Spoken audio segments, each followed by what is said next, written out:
Bonjour à toutes et à tous, and I'm gonna switch in English, because this one is gonna be in English. Bon, alors cette conférence va se faire en français. Je m'appelle Théo et je vais être le modérateur de cette table ronde. Nous allons laisser 30 minutes ensemble pour parler de l'impact de la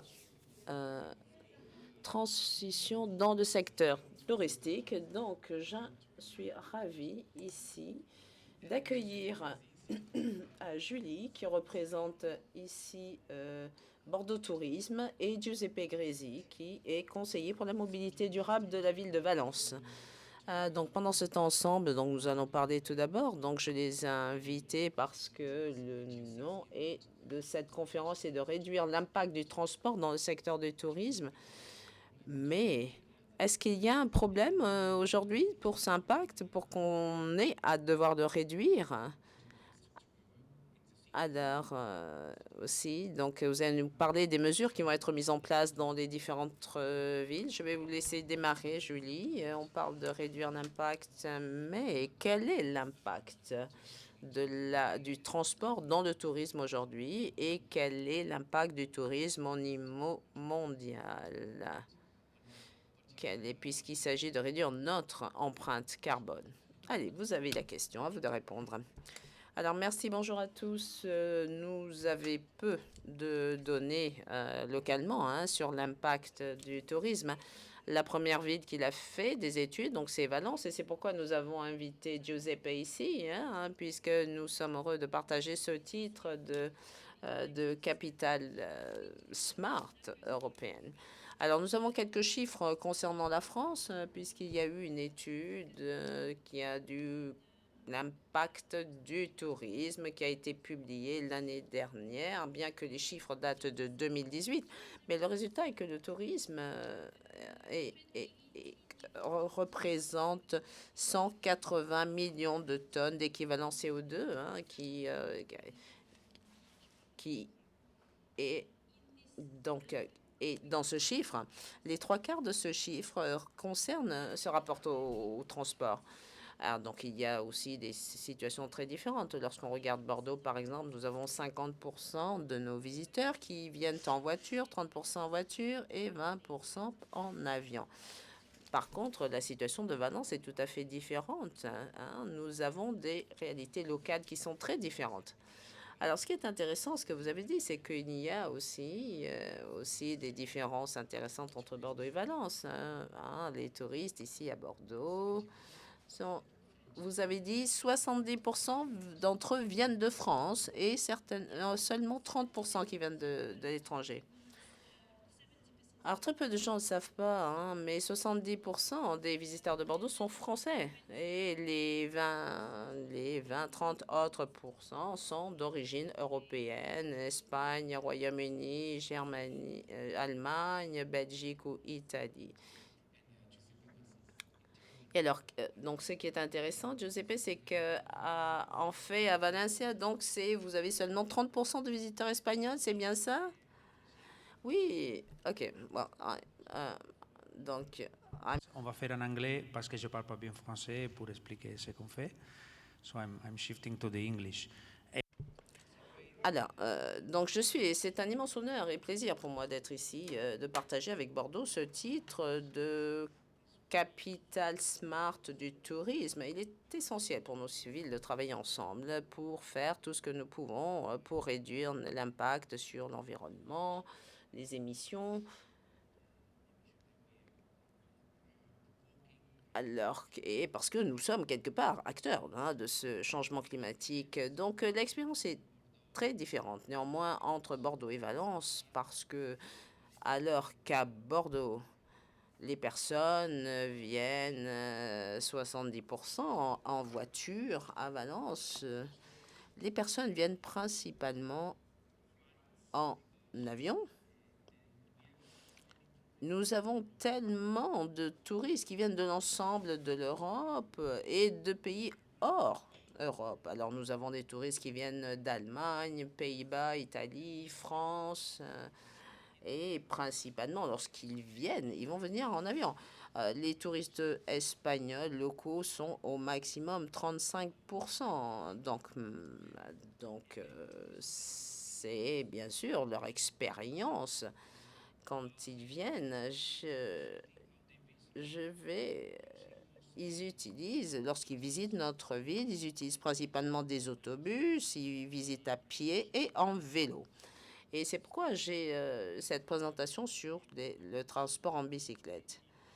Nous avons, depuis ces dernières années, nous avons développé une totale stratégie différente en augmentant nos zones piétonnières, en mettant des vélos à disposition. Nous sommes devenus, il y a 7 ans, nous n'avions quasiment pas de vélos à Valence. Et maintenant, nous sommes la ville d'Espagne qui a le parc de vélos en libre service le plus étendu. Et ce que nous voyons, c'est que chaque année, depuis, en particulier la pandémie, une augmentation de l'utilisation des bicyclettes. Et les personnes qui viennent d'autres pays ont l'habitude aussi d'utiliser les vélos. 40 years they are using the bike.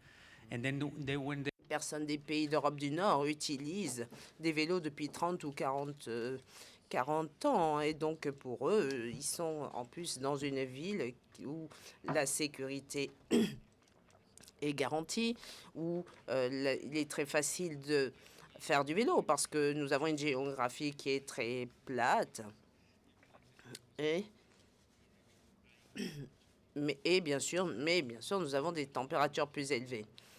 Alors, nous parlions de comment les personnes arrivent dans la ville, mais aussi l'impact du transport au sein de la ville. Donc, voilà, si vous avez déjà abordé cette question. Lorsqu'elle vient à Bordeaux, les touristes ne viennent pas seulement à Bordeaux. Ils vont aller à Saint-Émilion, ou ils vont aussi également sur le bassin. Donc, c'est aussi important de changer ces modes de transport dans ces villes comme Bordeaux ou Valence. Oui, il faut que nous devons coopérer mieux.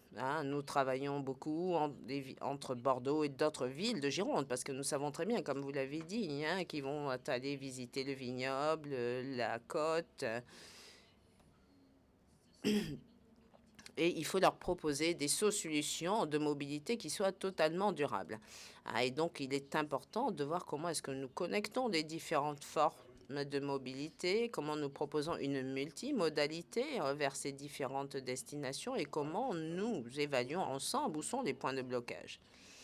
Donc, c'est pourquoi le comité régional de tourisme de Nouvelle-Aquitaine est le pilote d'un projet qui s'appelle En Nouvelle-Aquitaine sans ma voiture. Et nous participons dans ce projet et nous construisons des itinéraires dans la région, dans Gironde, donc qui vont partir de Bordeaux, mais qui s'étendent vers les autres villes du département. Je pense que les personnes qui nous regardent en ligne, ils connaissent peut-être Bordeaux, mais peut-être qu'ils ne connaissent pas Valence. Alors, je pense que vous avez une vidéo pour nous montrer, nous présenter votre ville, et cela va nous donner une meilleure idée de ce à quoi ressemble Valence.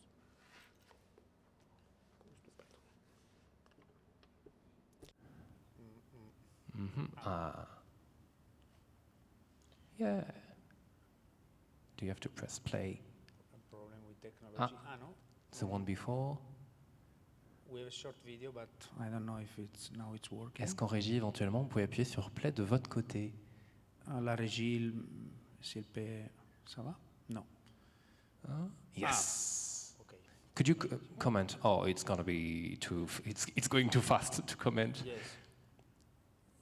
Yes. It's a collection of images. Alors, donc ici, vous avez une série d'images qui vous montrent les bâtiments anciens de la ville.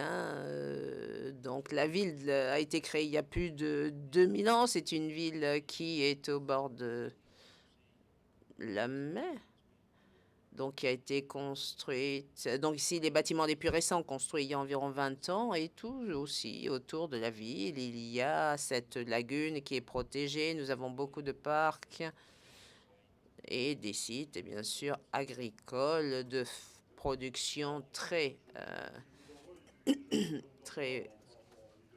importantes. Nous avons de magnifiques paysages à visiter, et donc c'est une destination qui est très populaire, et voilà, et dans laquelle on peut voyager en bicyclette.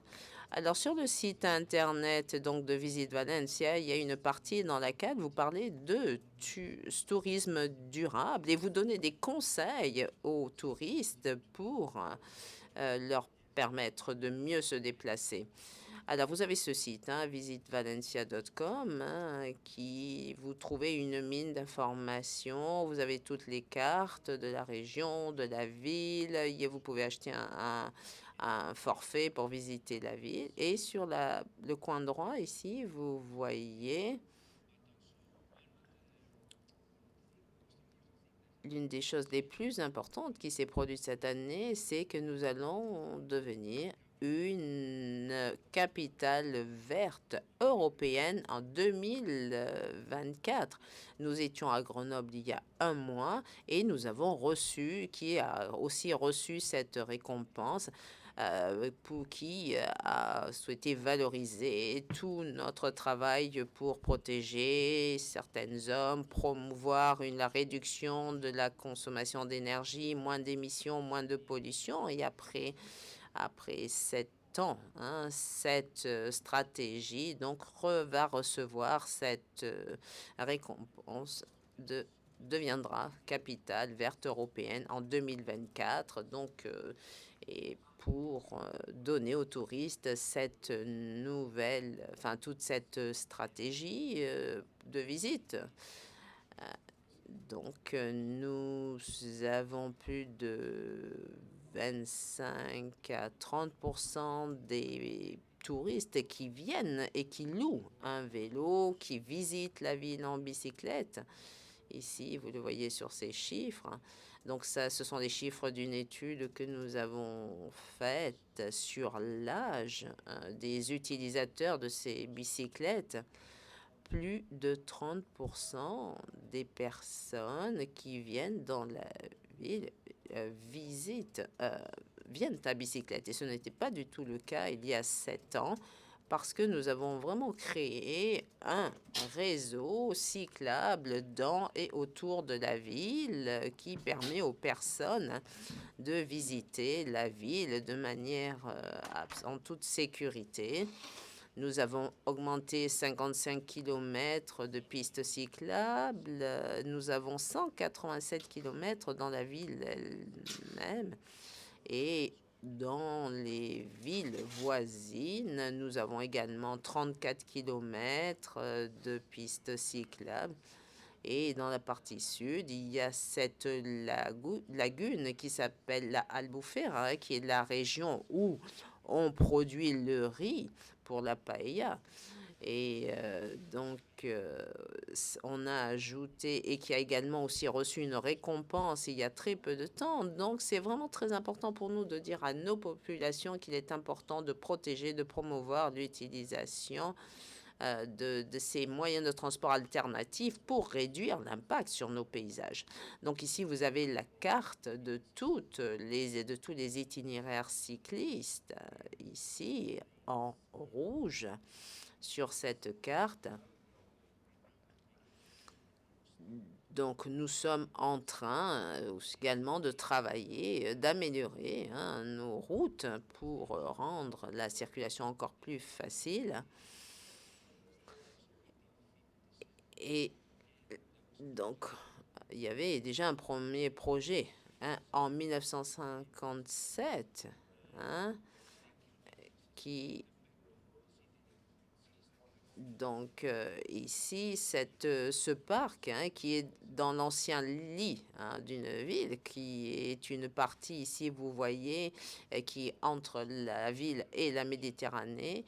Il y a beaucoup de canaux. Alors, nous avons beaucoup de canaux de communication, d'information sur lesquels nous informons les touristes sur l'utilisation des bicyclettes. Nous faisons beaucoup de promotions sur des publications spécialisées pour promouvoir l'utilisation des bicyclettes. Et donc, c'est pourquoi nous voyons véritablement cette augmentation de l'utilisation de la bicyclette. C'est vraiment une ville ouverte aux bicyclettes et nous sommes sans doute parmi l'une des meilleures capitales de la bicyclette après ces 7 années de forte campagne en faveur de la décarbonisation. Nous avons beaucoup aussi de boutiques où on peut louer, donc les propriétaires. Donc, nous avons des opérateurs donc, qui permettent donc de louer ces bicyclettes.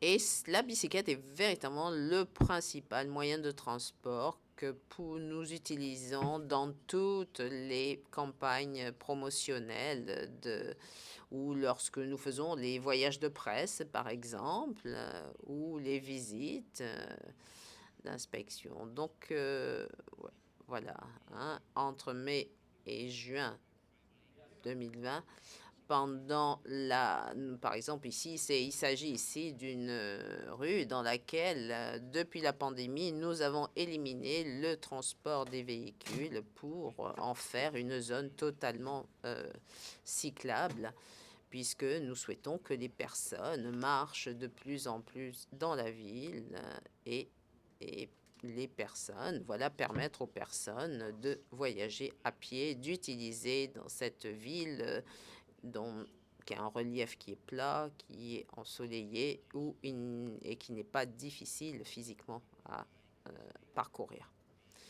Donc ici, des personnes qui se rendent ici sur différents sites de la ville, les bâtiments anciens, et aussi, donc, ce sont ici des posters promotionnels de notre ville.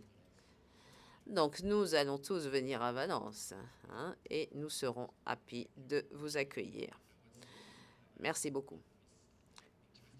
Alors, ce qui est intéressant ici, hein, c'est que la ville veut avoir plus de bicyclettes au sein de la ville, mais il est important aussi d'avoir des infrastructures, les sociétés, parce que s'il faut davantage de vélos, il faut davantage de personnes, hein. Il faut des personnes qui puissent louer des bicyclettes. Il est essentiel que les personnes puissent circuler en sécurité. Parce que si vous vous sentez en sécurité, vous êtes heureux, vous pouvez vous déplacer rapidement, vous pouvez aller dans n'importe quel point de la ville. Donc c'est vraiment l'idée que nous avons souhaité promouvoir il y a 7 ans. Après deux mandats de notre gouvernement, nous travaillons aussi avec d'autres villes d'Espagne.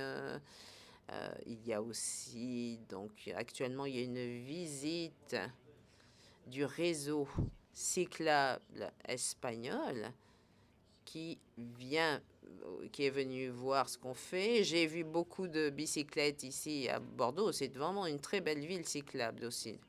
Alors, si je peux ajouter quelque chose, hein, je pense que les infrastructures et l'information sont importants, hein, donc, nous devons offrir ça là-haut. C'est la destination qui doit donner ces informations. Donc, il faut dire aux personnes et il faut informer mieux nos visiteurs sur l'ensemble de leur voyage, depuis leur domicile jusqu'à leur destination. Alors, c'est ce que nous faisons actuellement pour les touristes d'affaires. Nous avons un programme spécial qui s'appelle Bordeaux Bienvenue et on les donne toute l'information sur les hôtels, les sociétés, de sorte que les personnes puissent gérer l'ensemble de leur voyage du début jusqu'à la fin. Donc, en fait, nous souhaitons les informer mieux et leur offrir tous ces nouveaux services de multimodalité.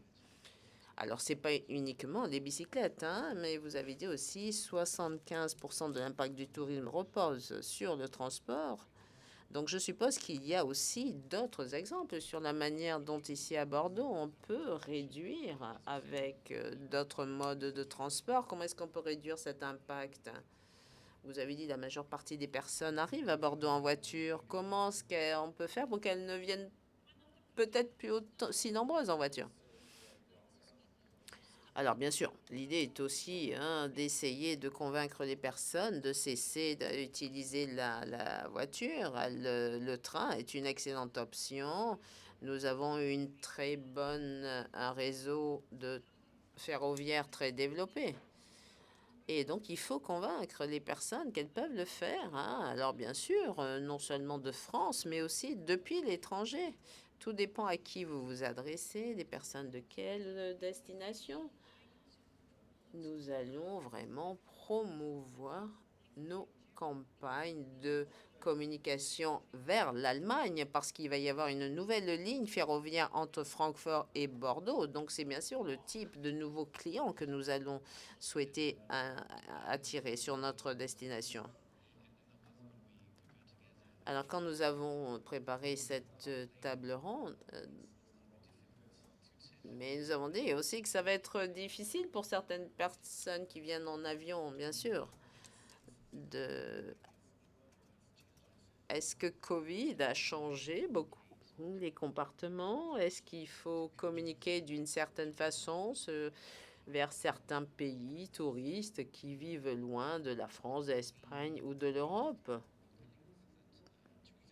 Comment est-ce qu'on peut communiquer localement? Alors bien sûr, attirer des touristes locaux. Comment est-ce qu'on peut s'y prendre?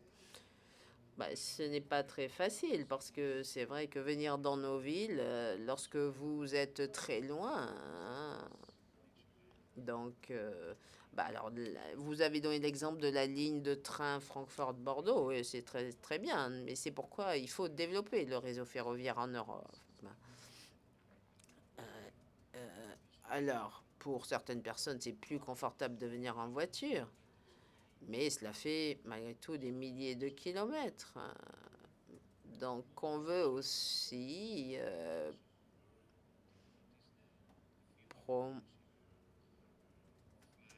parler aux personnes de l'impact, hein, de l'énergie qui est utilisée par les avions. Donc, il y a cette idée, effectivement, que nous devons réduire les émissions dont toutes les sociétés, l'industrie, le gouvernement doivent s'y attacher. Mais il y a un défi, nous avons un défi et aussi un objectif au niveau européen. Donc, nous devons continuer à réduire nos émissions. Alors, par exemple, moi, je suis venue de Valence en avion. J'ai voulu rentrer en train, mais c'est extrêmement difficile. Nous n'avons pas de bonne connexion sur, sur la façade méditerranéenne. Donc, parce que le corridor méditerranéen entre Barcelone et Valence n'est pas terminé. Donc, voilà. Donc, c'est pourquoi nous avons tellement de touristes espagnols qui viennent.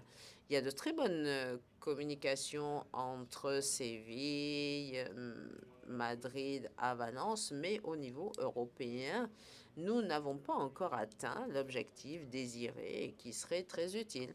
Donc, il faudrait plus de touristes, un meilleur tourisme et avec moins d'impact. Oui, je suis tout à fait d'accord. Nous avons des défis contrastés. C'est que nous devons changer l'imaginaire autour du voyage. Qu'est-ce que cela veut dire que vivre une aventure, une nouvelle expérience? Alors, nous avons la chance. Nous vivons dans une très belle région. Nous avons différents moyens, différentes expériences touristiques lorsqu'on ne vit pas très loin. Alors, les personnes, par exemple, peuvent venir en été, mais pas seulement, tout au cours de l'année, qu'elles passent plus de temps dans la destination, avoir aussi des vacances plus tranquilles. Et donc, c'est à nous aussi de créer de nouvelles offres pour ce type de nouvelles aventures touristiques, si je puis dire. En tant qu'entreprise, êtes-vous prêt? Alors les villes, l'État ont leur rôle à jouer. Nous devons informer les touristes. Est-ce que les entreprises sont prêtes? Vous voulez dire les entreprises du secteur de l'industrie touristique, est-ce qu'elles sont prêtes? Alors je pense que ce qui est intéressant, oui, c'est que aussi il y a de nouvelles entreprises. En Bordeaux, nous avons la Bulle Verte, cette entreprise qui est en train de monter des stations de chargement pour les vélos électriques dans le vignoble pour permettre aux personnes de recharger les bicyclettes. Mais bon, ces nouvelles initiatives sont intéressantes parce que si vous trouvez une station vous permettant de charger votre vélo, donc vous allez pouvoir aller dans le vignoble sans utiliser votre voiture. Donc ce type d'entreprise est très intéressant. Est-ce que c'est le même, hein, même chose en Espagne? Oui, oui. Alors nous savons que la majeure partie du temps entre avril et octobre, c'est la période à laquelle le climat est le plus favorable et où les personnes veulent voyager. Donc, mais nous suggérons aussi aux personnes de visiter la région à d'autres périodes de l'année parce que aussi l'augmentation des températures fait que nous avons de plus en plus des étés au-dessus de 40 degrés qui font qu'il est difficile de visiter la ville. Donc certaines personnes préfèrent maintenant venir en novembre, décembre, février et mars et pas se concentrer uniquement sur la période estivale et aussi parce que et en plus la période estivale est plus chère et les personnes ne profitent pas tant que ça de la ville. Donc cela aussi fait partie de ces stratégies que de diversifier les périodes à laquelle les personnes peuvent venir en vacances. Bon, nous devons informer, changer et Bordeaux en 2022 est devenue cette année capitale européenne du tourisme intelligent. Alors, en quoi cela est-il important d'être capitale européenne? Est-ce que cela a un impact sur le tourisme au niveau local? Alors, le titre de capitale européenne de tourisme intelligent fait référence à la durabilité, à sustainabilité, les stratégies, pardon, et le développement, durabilité et les valeurs locales. Donc, cela nous a permis de travailler de très proche avec Valence. Nous travaillons toute l'année et ça a été une expérience qui nous a énormément enrichi. Nous avons partagé des leçons, partagé nos visions, essayé de donner une continuité parce qu'on ne peut pas être bon juste une année. Donc, nous avons appris les uns des autres, nous nous sommes montrés nos réalités pour permettre un meilleur tourisme qui ait moins d'impact. Donc, mais ce n'est qu'un point de départ. Il ne s'agit pas de l'être une fois cette année. Donc voilà, donc ça nous permet de parler et d'expliquer ce que nous ferons à l'avenir. Avez-vous un mot de conclusion?